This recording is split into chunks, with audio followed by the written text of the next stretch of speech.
All right, so I will read the stage directions and then we will move along. Okay. Very good. So, scene. The kitchen is now the now abandoned farmhouse of John Wright, a gloomy kitchen and left without having been put in order. Washed pans under the sink, a loaf of bread outside the bread box, a dish towel on the table, other sides of incompleted work. At the rear, the outer door opens and the sheriff comes in, followed by the county attorney and Hale. The sheriff and Hale are men of middle life. The county attorney is a young man. All are much bundled up and go at once to the stove. They are followed by the two women, the sheriff's wife first. She is a slight, wiry woman, a thin, nervous face. Mrs. Hale is larger and would ordinarily be called more comfortable looking, but she is disturbed now and looks fearfully about as she enters. The women have come in slowly and stand close together near the door. Rubbing his hands, this feels good. Come up to the fire, ladies.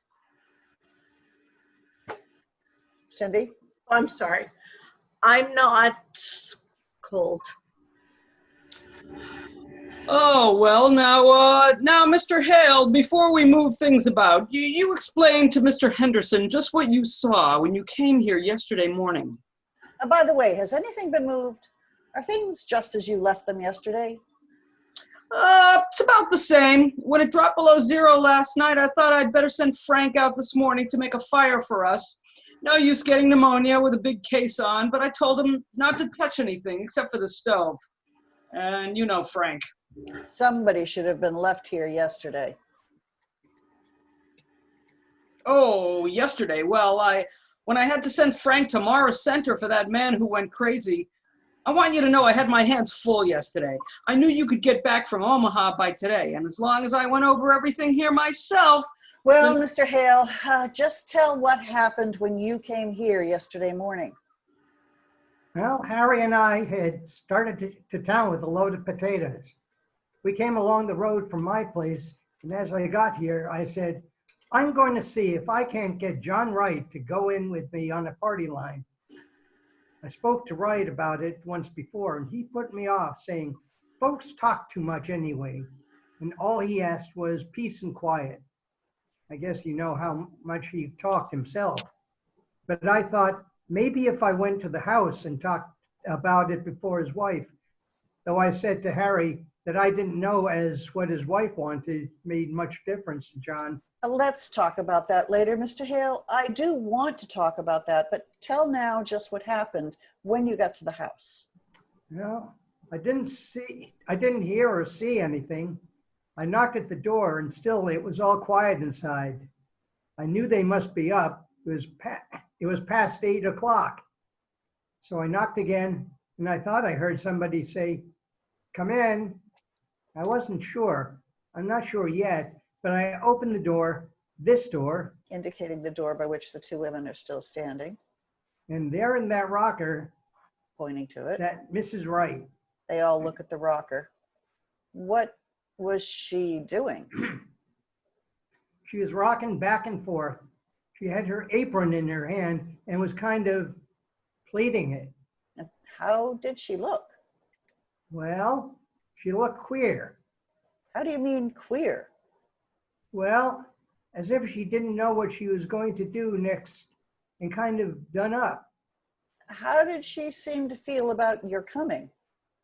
Why, I don't think she minded one way or the other. She didn't pay much attention. I said, how do you do, Mrs. Wright? It's cold, ain't it? And she said, is it? And went on kind of pleating at her apron. Well, I was surprised. She didn't ask me to come up to the stove or to sit down, but just sat there, not even looking at me. So I said, I want to see John. And then she laughed.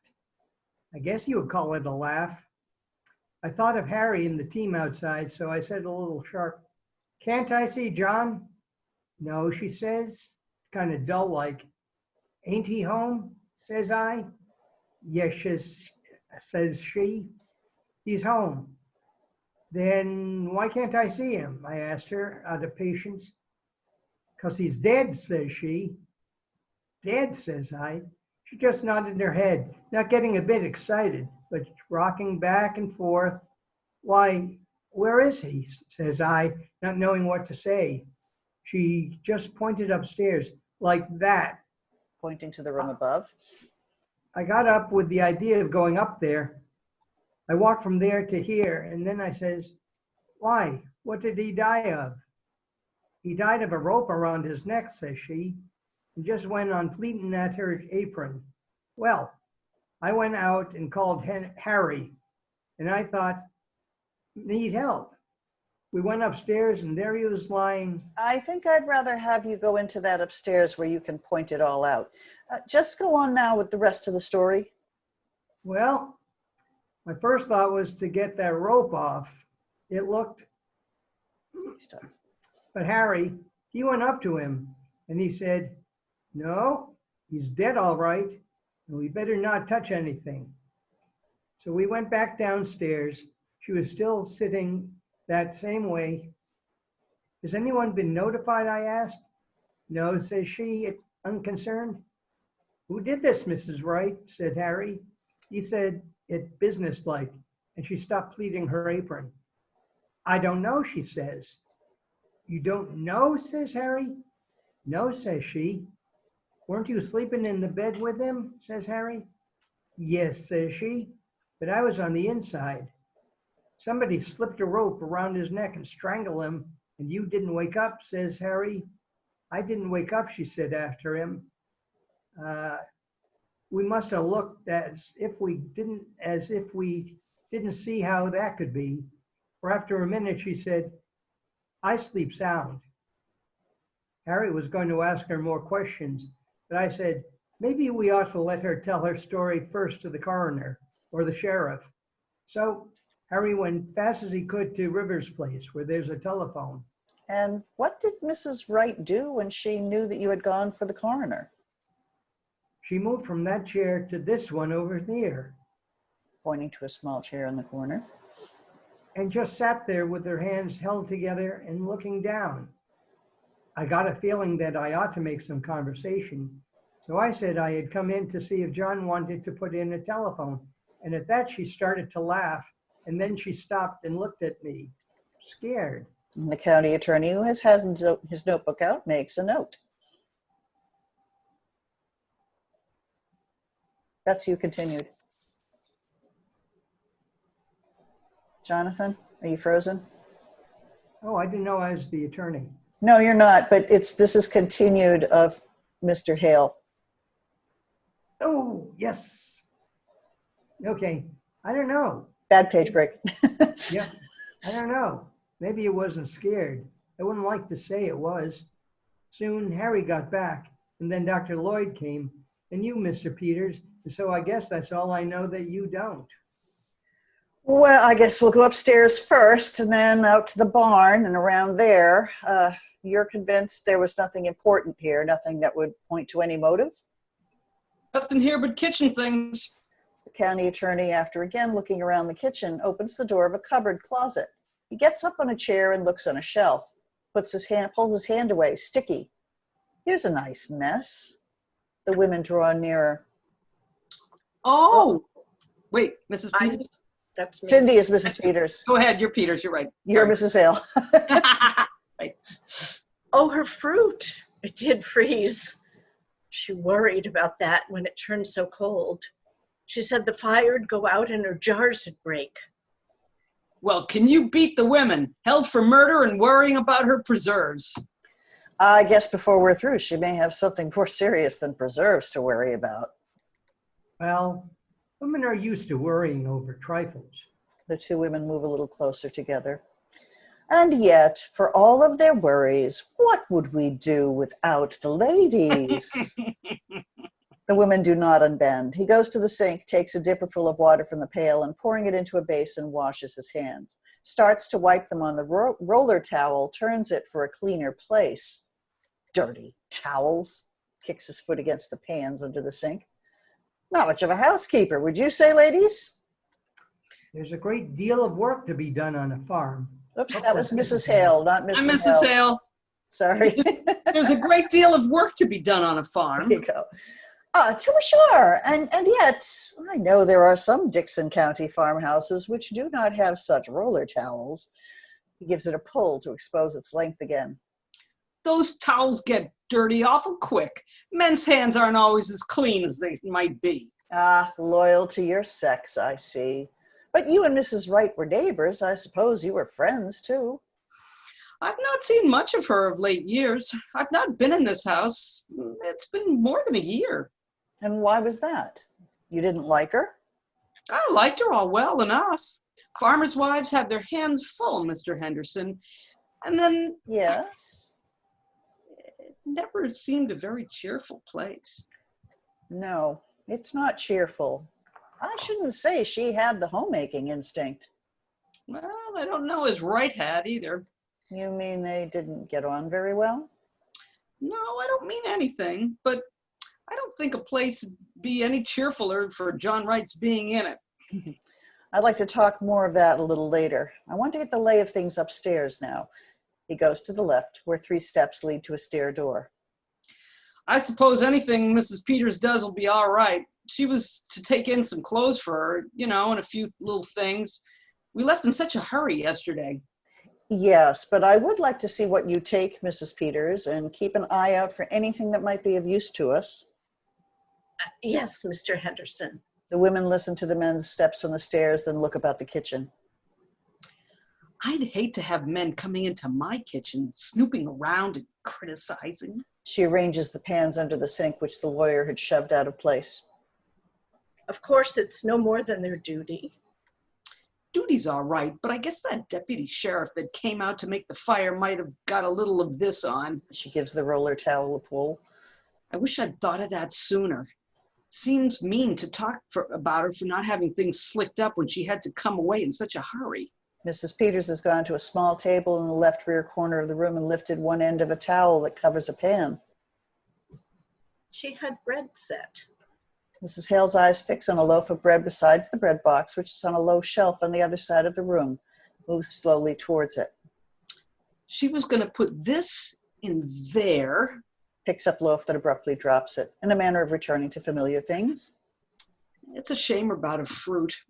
Wonder if it's all gone. She gets up on the chair and looks.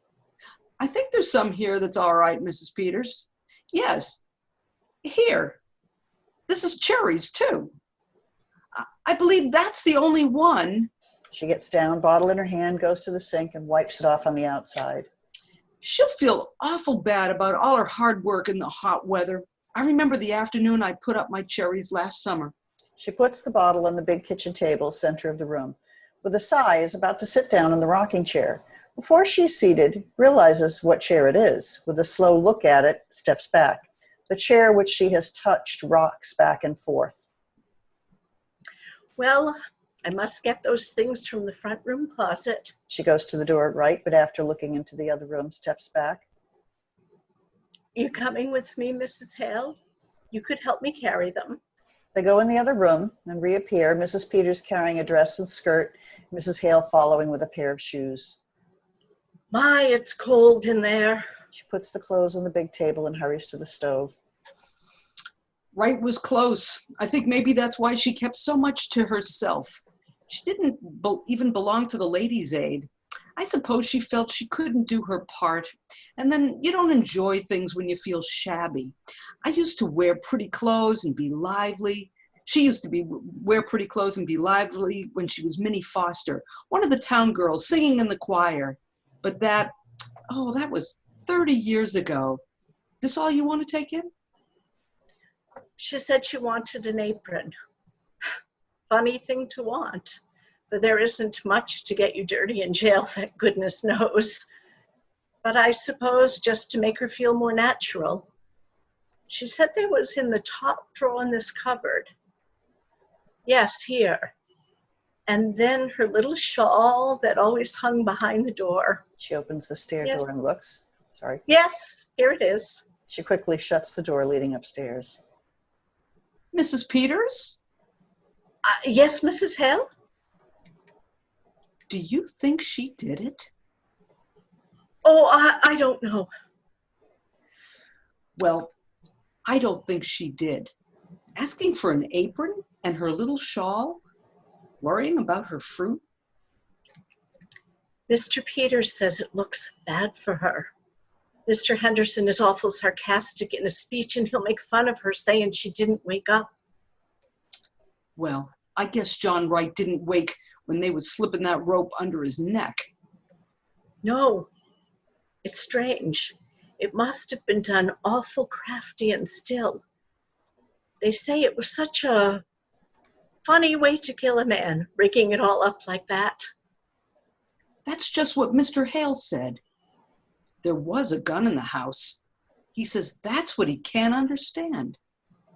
Mr. Henderson said coming out that what was needed, Mr. Henderson said coming out that what was needed for the case was a motive, something to show anger or sudden feeling.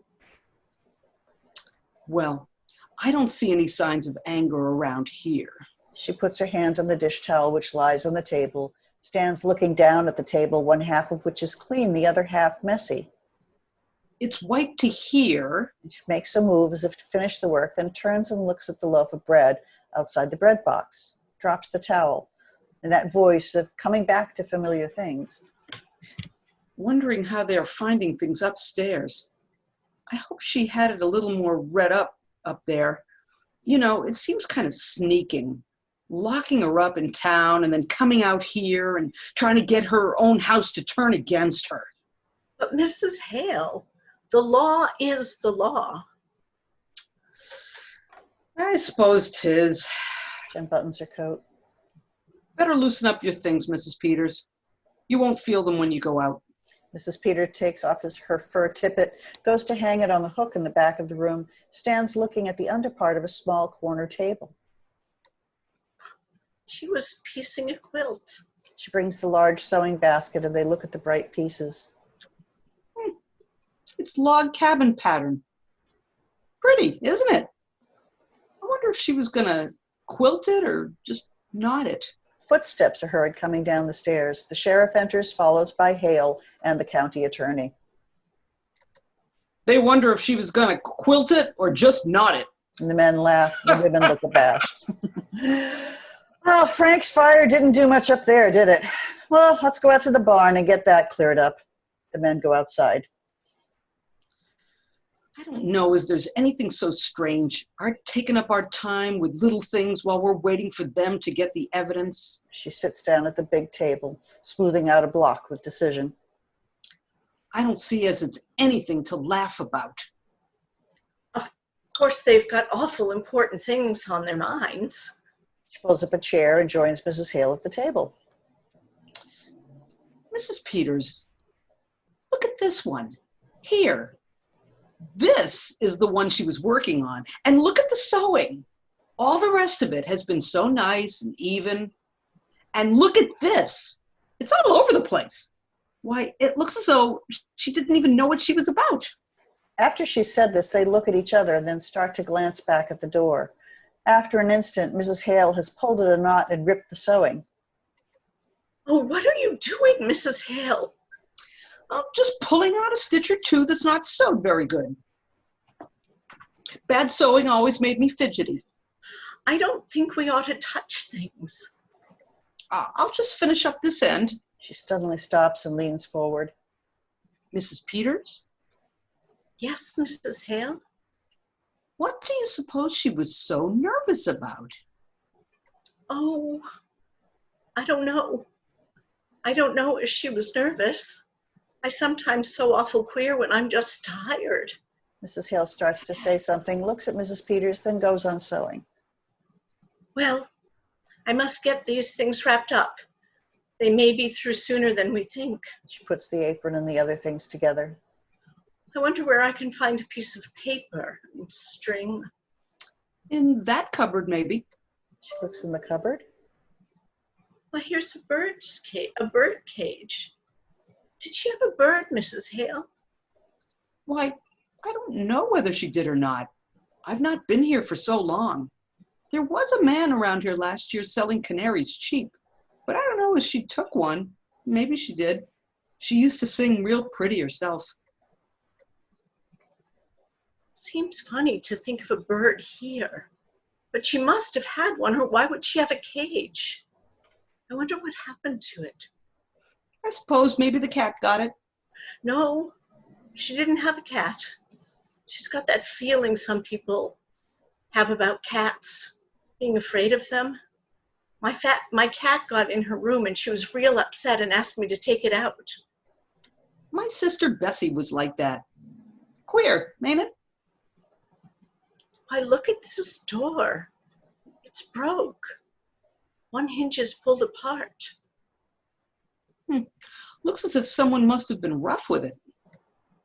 Why, yes. She brings the cage forward and puts it on the table. Well, I wish if they're going to find any evidence, they'd be about it. I don't like this place. But I'm awful glad you came with me, Mrs. Hale. It would be lonesome for me sitting here alone. It would, wouldn't it? But I tell you what I wish, Mrs. Peters. I wish I had come over sometimes when she was here. I wish I had. But of course you were awful busy, Mrs. Hale. Your house and your children. I could have come. I stayed away because it weren't cheerful. That's why I ought to have come. I've never liked this place. Maybe because it's down in a hollow and you don't see the road. I don't know what it is, but it's a lonesome place and always was. I wish I had come over to see Minnie Foster sometimes. I can see now that I just... Well, you mustn't reproach yourself, Mrs. Hale. Somehow we just don't see how it is with other folks until something comes up. Yes. Not having children makes less work, but it makes a quiet house. And Wright out to work all day and no company when he did come in. Did you know John Wright, Mrs. Peters? Not to know him. I've seen him in town. They say he was a good man. Yes, good. He didn't drink. And he kept his word as well as most, I guess. And paid his debts. But he was a hard man, Mrs. Peters. Just to pass the time of day with him. Like a raw wind that gets to the bone. She pauses, her eye falls on the cage. I should think she would have wanted a bird. But what do you suppose went with it? I don't know, unless it got sick and died. She reaches over and swings the broken door, swings it again. Both women watch it. You weren't raised round here, were you? Mrs. Peters shakes her head. You didn't know her. Not till they brought her yesterday. She, come to think of it, she was kind of like a bird herself. Real sweet and pretty, but kind of timid and fluttery. How she did change. Silence, then as if struck by a happy thought and relieved to get back to everyday things. Tell you what, Mrs. Peters, why don't you take the quilt in with you? It might take up her mind. Why, I think that's a real nice idea, Mrs. Hale. There couldn't possibly be any objection to it, could there? Now, just what would I take? I wonder if her patches are in here and her things. They look in the sewing basket. Here's some red. I expect this has got sewing things in it. She brings out a fancy box. What a pretty box. Looks like something somebody would give you. Maybe her scissors are in here. Opens the box, suddenly puts her hands to her nose. Why, Mrs. Peters bends nearer, then turns there's her face something away. wrapped up in this piece of silk. Why, yes, this isn't her scissors. Mrs. Hale lifts the silk. Oh, Mrs. Peters, it's... Mrs. Peters bends closer. It's the bird. Mrs. Peters, look at it. Its neck. Look at its neck. It's all other too. Somebody wrung its neck. Their eyes meet. A look of growing comprehension, of horror. Steps are heard outside. Mrs. Hale slips the box under quilt pieces and sinks into her chair. Enter sheriff and county attorney. Mrs. Peters rises. Well, ladies, have you decided whether she was going to quilt it or not it? We think she was going to knot it. Well, that's interesting, I'm sure. Has the bird flown? We think the cat got it. Is there a cat? Mrs. Hale glances in a quick, covert way at Mrs. Peters. Well, not now. They're superstitious, you know. They leave. There's no sign of anyone having come from the outside. Their own rope? Now let's go up again and go over it piece by piece. They start upstairs. It would have to have been somebody who knew just the... Mrs. Peters sits down. The two women sit there not looking at one another, but as if peering into something and at the same time holding back. When they talk now, it is in the manner of feeling their way over strange ground, as if afraid of what they're saying, but as if they cannot help saying it. She liked the bird. She was going to bury it in that pretty box. When I was a girl, my kitten, there was a boy took a hatchet and before my eyes, and before I could get there, if they hadn't held me back, I would have. She catches herself, looks upstairs where the steps are heard, falters weakly. Hurt him. I wonder what it would have seemed never to have any children around. No, Wright wouldn't like the bird, a thing that sang. She used to sing. He killed that too. We don't know who killed the bird. I knew John Wright. It was an awful thing was done in this house that night, Mrs. Hale. Killing a man while he slept, slipping a rope around his neck that choked the life out of him. His neck choked the life out of him. Her hand goes out and rests on the bird cage. We don't know who killed him. We don't know.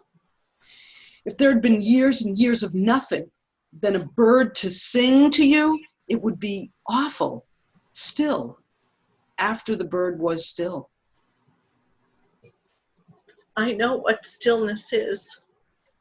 When we homesteaded in Dakota, and my first baby died, after he was 2 years old, and me with no other.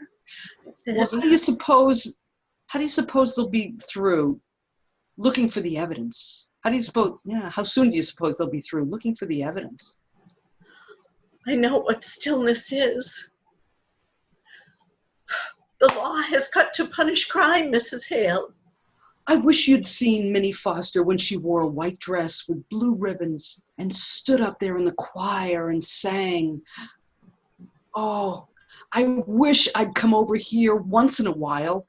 That was a crime. That was a crime. Who's going to punish that? We mustn't take on. I might have known she needed help. I know how things can be for women. I tell you, it's queer, Mrs. Peters. We live close together and we live far apart. We all go through the same things. It's all just a different kind of the same thing. She brushes her eyes and notices the bottle of fruit, reaches out for it. If I was you, I wouldn't tell her fruit is gone. Tell her it ain't. Tell her it's all right. Take this in order to prove it to her. She may never know whether it was broke or not. Mrs. Peters takes the bottle, looks about for something to wrap it in. She takes the petticoat from the clothes brought from the other room, very nervously begins winding this around the bottle. In a false voice. My, it's good the men couldn't hear us. Wouldn't they just laugh, getting all stirred up over a little thing like a dead canary? As if that could have anything to do with, wouldn't they laugh? The men are heard coming down the stairs. Maybe they would, maybe they wouldn't. No, Peters, it's perfectly clear except for a reason for doing it. But juries, when it comes to women, if there was some definite thing, something to show, something to make a story about, a thing that would connect up with this strange way of doing it. The women's eyes meet for an instant. Enter Hale from outer door. Well, I've got the team around. Pretty cold out there. I'm going to stay here a while by myself. You can send Frank out for me, can't you? I want to go over everything. I'm not satisfied. We can't do better. Do you want to see what Mrs. Peters is going to take in? And the lawyer goes to the table, picks up the apron, laughs. Oh, I guess they're not very dangerous things the ladies have picked out.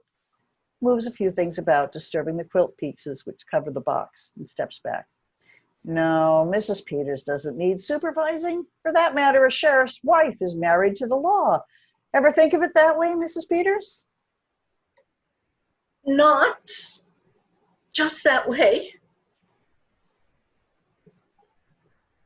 Sheriff Oh, sorry. Married to the law. moves to the other room. I just want you to come in here a minute, George. We ought to take a look at these windows. Oh, windows. We'll be right out, Mr. Hale. Hale goes outside. The sheriff follows the county attorney into the other room. Then Mrs. Hale rises, hands tight together, looking intensely at Mrs. Peters, whose eyes make a slow turn, finally meeting Mrs. Hale's. A moment, Mrs. Hale holds her, then her own eyes point the way to where the box is concealed. Suddenly, Mrs. Peters throws back the quilt pieces and tries to put the box in the bag she is wearing. It is too big. She opens the box, starts to take the bird out, cannot touch it, goes to pieces, standing there helpless. Sound of a knob turning in the other room. Mrs. Hale snatches the box and puts it in the pocket of her big coat. Enter county attorney and sheriff. Well, Henry, at least we found out that she was not going to quilt it. She was going to, what is it you call it, ladies? We call it knotted, Mr. Henderson. And curtain. See, told you quick.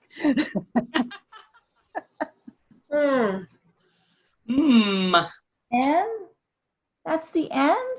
That's it. the end. Yep. Yep. Yeah. So, yeah. I mean, it's an interesting, very early case of spousal abuse. Mm-hmm. And, you know, there have been many modern cases where, you know, the woman has pled spousal abuse and gotten away with murder. Mm-hmm. And then there was Lorena Bobbitt,